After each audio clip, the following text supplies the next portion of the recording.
Flagships महंगे हो गए हैं, इसलिए एक कैटेगरी जो बहुत बूम कर रही है वो है बजट फ्लैगशिप्स की, और उसी में आता है ये Vivo X200T।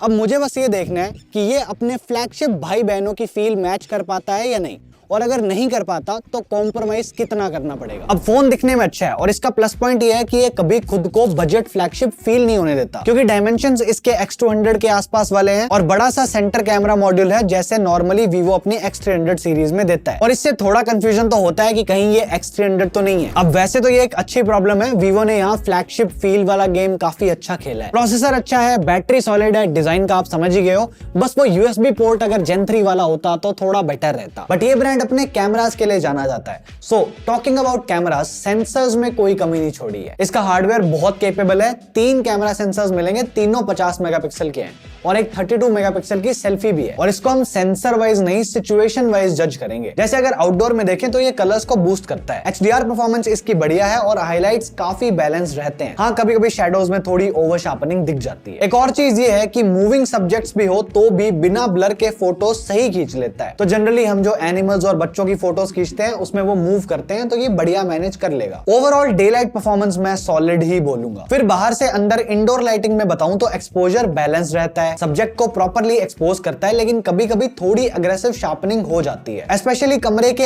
ऐसे कॉर्नर्स में जहां लाइट कम है। अल्ट्रा वाइड का सिनेरियो बताऊं तो अच्छी बात यह है कि कलर मेन से मैच करते हैं, लेकिन डार्कर एरियाज यानी कि शैडोज कभी कभी थोड़ा क्रश हो जाती हैं और मेन कैमरा जितनी डिटेल्स नहीं मिलती, बट इसका आउटपुट यूजेबल और सोशल मीडिया फ्रेंडली है। अब टेलीफोटो में भी आपको डेडिकेटेड 3x ऑप्टिकल जूम मिलता है, तो फोटो सही आ जाती हैं, क्लैरिटी और डिटेल्स अच्छी मिलती हैं और कलर ऑलमोस्ट मेन कैमरा से सिमिलर है। अगर आप ज्यादा जूम करोगे तो ऑब्वियसली फोटोज की क्वालिटी गिरने लगती है, बट 15 से 20x में टेक्स्ट आप रीड कर सकते हो, या कोई बर्ड वगैरह की फोटो भी लो तो ठीक आ जाएगी, बट AI प्रोसेसिंग से रिजल्ट स्मूथ हो जाता है। और एक चीज स्पेशली टेलीफोटो में ये ब्लू कलर को थोड़ा ज्यादा बूस्ट करता है। अब चीजों से हटके इंसानों पे आए तो पोर्ट्रेट्स के टाइम तो Vivo इंप्रेस करता ही है। स्किन टोन्स नेचुरल आती हैं, कॉन्ट्रास्ट ओवर नहीं है, कंट्रोल्ड है और डिटेल्स भी शार्प मिलती है। एज डिटेक्शन मोस्टली एक्यूरेट है, तो ओवरऑल पोर्ट्रेट्स का आउटपुट बढ़िया लगता है। और अगर आप फ्रंट कैमरा से फोटोज के शौकीन हो तो कभी कभी स्किन टोन्स पे स्लाइट रेड टिंट आ जाता है, जो हमेशा अच्छा नहीं लगता, लेकिन डिटेलिंग और शार्पनेस ओवरऑल ठीक है। अब दिन की हमने ऑलमोस्ट सारी कंडीशंस डिस्कस कर ली, अब लो लाइट पे चलते हैं। तो यहाँ लाइट कई जगह स्पिल होती है और व्हाइट बैलेंस भी मैं डिसेंट बोलूंगा। कलर्स और डिटेल्स तो सही है,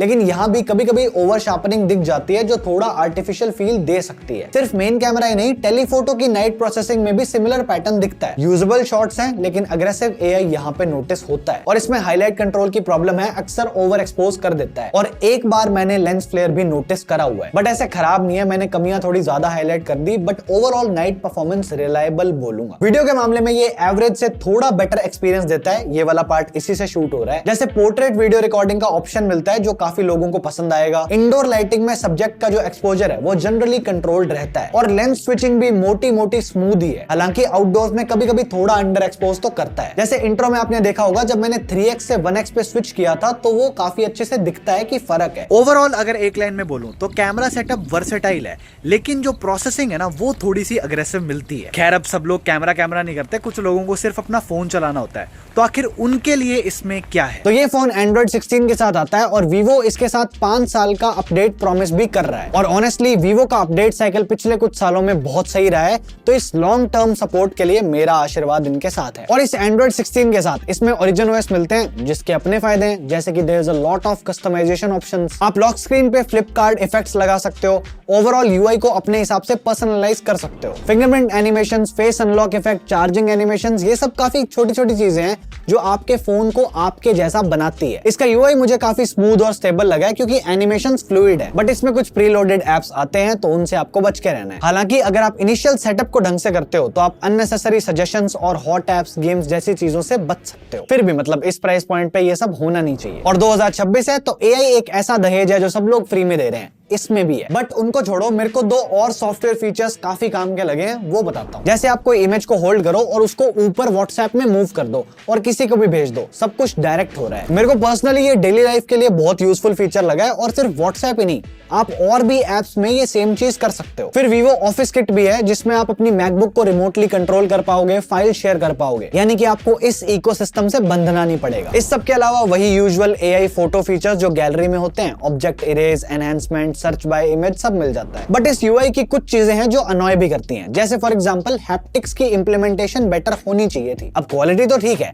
लेकिन इस प्राइस पॉइंट पे अगर फीडबैक थोड़ा और बेटर मिलता तो एक्सपीरियंस भी प्रीमियम फील होता। जैसे वॉल्यूम एडजस्ट कर रहे हैं या रीसेंट एप्स में सटल फीडबैक और कंसिस्टेंट हो सकता था। एक और चीज भी है, इसमें कई बार नोटिफिकेशंस को जब आप स्वाइप करते हो ना तो 2 बार करना पड़ता है, तो वो अलग से अनोइंग हो जाता है। तो अगर आपको कस्टमाइजेबल पर्सनलाइज्ड यूआई पसंद है तो ये यूआई आपको बहुत सारे ऑप्शंस देता है। अगर आप एक ऐसे यूजर हो तो इस फ्रंट में ये आपको डिसअपॉइंट नहीं करेगा। और इस एक्सपीरियंस को डिलीवर करने के लिए एक बहुत ही केपेबल मीडियाटेक प्रोसेसर भी है जिसकी ग्राफिक परफॉर्मेंस बड़ी है, एक अच्छी रैम है और स्टोरेज भी फास्ट है, UFS 4.1 मिलती है। बेसिक बेंचमार्क परफॉर्मेंस सॉलिड है, यहाँ कोई कंप्लेंट्स नहीं है। Wild life extreme stress test का रिजल्ट भी अच्छा है, किसी भी लूप में स्कोर एकदम से नहीं गिर रहा, इसलिए स्टेबिलिटी अराउंड 59% है और मैक्सिमम टेम्परेचर भी 43 डिग्रीज गया है, विच मीन्स कि किसी भी गेम में 43 से ऊपर टेम्परेचर जाना थोड़ा रेयर ही होगा। तो गेमिंग हो तो जानी चाहिए, क्योंकि 90% ऑफ द टाइम मुझे इसमें एज सच हीटिंग भी फील नहीं हुई, तो थर्मल्स भी बढ़िया है। और इस बेंचमार्क का जो भी रिजल्ट है उसे आप गेम्स में रियल लाइफ में इफेक्ट होता हुआ भी देख सकते हो, क्योंकि ऐसे तो हाई एंड गेम्स बढ़िया चल जाते हैं। आपको डेटा स्क्रीन पे दिख रहा है, पॉज करके आराम से देखो,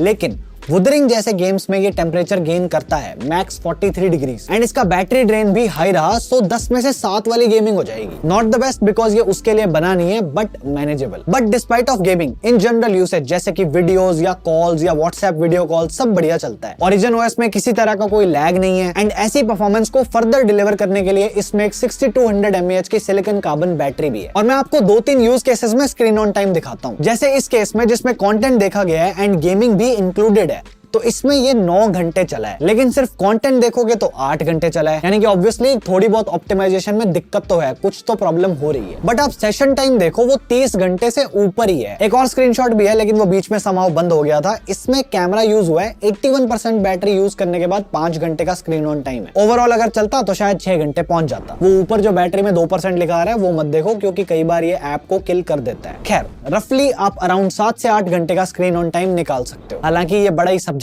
मैट्रिक होता है, मतलब मैं आपको YouTube वीडियोस दिखा के 10 घंटे का स्क्रीन ऑन टाइम भी दिखा दूंगा, बट वो स्टुपिडिटी है। मैं बस आपको अपना एक्सपीरियंस बता सकता हूँ कि रील्स, व्हाट्सएप और नॉर्मल जो यूसेज होता है उसमें ये फोन आपको एक दिन आराम से निकाल के देगा। अब इस बैटरी को चार्ज करने के लिए एक 90 वॉट का चार्जर भी है, जो मोस्टली सिर्फ वीवो फोन्स को ही फास्ट चार्ज करेगा। जैसे इसको ये 52 मिनट्स में फुल चार्ज कर देता है एंड इसमें वायरलेस चार्जिंग और रिवर्स वायरलेस चार्जिंग भी मिलती है। Network and connectivity wise no complaints and इसमें ई सिम भी मिलती है। बस कमी है तो वो USB 3 वाले टाइप सी पोर्ट की है। अगर वो दे देते तो रेगुलर डेटा ट्रांसफर्स में इसकी स्पीड ज्यादा होती, अब नहीं होगी। Despite all of this, design में इसकी जो अप्रोच है वो काफी क्लियर है, क्योंकि एक प्रॉपर चेकलिस्ट फॉलो करता है। Flat sides, aluminium frame, glass back और मैट फिनिश जिससे फिंगरप्रिंट के निशान नहीं आते। हाँ, लेकिन ये जो कैमरा मॉड्यूल है इसके नीचे वाली साइड डस्ट इकट्ठी होती रहती है, तो मेरी तरह अगर आप साफ सफाई वाले हो तो करते रहना। अब फोन थोड़ा हेवियर साइड पे तो है एंड शुरू के कुछ दिन आपको नोटिस भी होगा, लेकिन इसके भारी होने के कारण अगर कभी ये आपके हाथ से पानी में गिर जाए तो IP68 69 की प्रोटेक्शन मिलती है। जमीन पे गिरेगा तो फ्रंट में शॉर्ट सेंसेशन प्रोटेक्शन दिया गया है। वीवो कॉर्निंग के साथ तो काम करता नहीं है, तो यही वाला है। बट आपको केस बॉक्स के अंदर मिलता है और उसकी क्वालिटी अच्छी है तो लगा लेना। और फिर एक फोन का मेन विजुअल कंपोनेंट, उसकी डिस्प्ले, तो ये बड़ी है एंड रेजोल्यूशन भी सही दिया हुआ है, 1.5K। कंटेंट देखना जेन्युइनली एंजॉयबल लगता है, कलर्स पंची है, कॉन्ट्रास्ट हैवी है और ब्राइटनेस आउटडोर यूज के लिए सफिशिएंट है। बट ये एक LTPS पैनल है, LTPO नहीं है, तो ये एक डाउनसाइड है और इससे बैटरी पे हल्का फुल्का फर्क तो जरूर पड़ेगा। हाई ब्राइटनेस मोड में डिस्प्ले अच्छा परफॉर्म करती है, स्पेशली डायरेक्ट सनलाइट में आपको सब बड़े आराम से दिखता है। बेजल्स ओवरऑल स्लिम है, बट अगर आप क्लोजली देखते हो तो बॉटम बेजल थोड़ा नोटिसेबल है। तो अगर आपको पंची डिस्प्ले पसंद है तो ये आपको अच्छा लगेगा, लेकिन अगर आप स्ट्रिक्टली नेचुरल टोन प्रेफर करते हो तो सेटिंग्स में एडजस्ट करने का भी ऑप्शन है। HDR कंटेंट भी स्मूथ चलता है, नेटफ्लिक्स में HDR का ऑप्शन मिलता है और स्ट्रीमिंग एक्सपीरियंस सही रहा है। हालांकि ऑडियो के केस में आपको स्टीरियो स्पीकर्स तो मिलते हैं,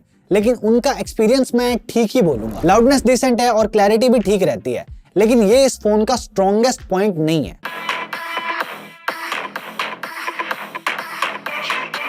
अच्छा है, लेकिन एक्स्ट्रा ऑर्डिनरी कुछ नहीं है, क्योंकि मैंने कुछ दिन पहले सिग्नेचर का भी रिव्यू किया था एंड उसके स्पीकर्स इस प्राइस सेगमेंट में जेन्युइनली इंप्रेसिव है एंड इसका प्राइस उसके सेम है, इसलिए मैं बोल रहा हूं कि इसके स्पीकर्स बेस्ट तो नहीं है।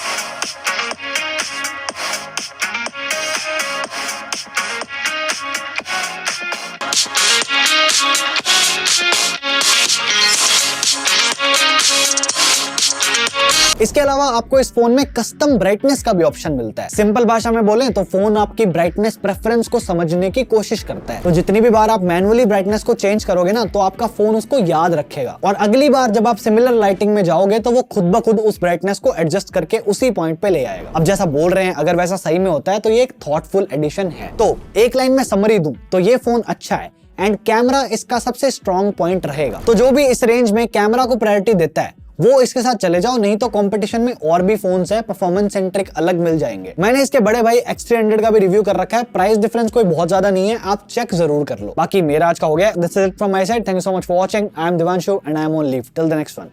Bye bye.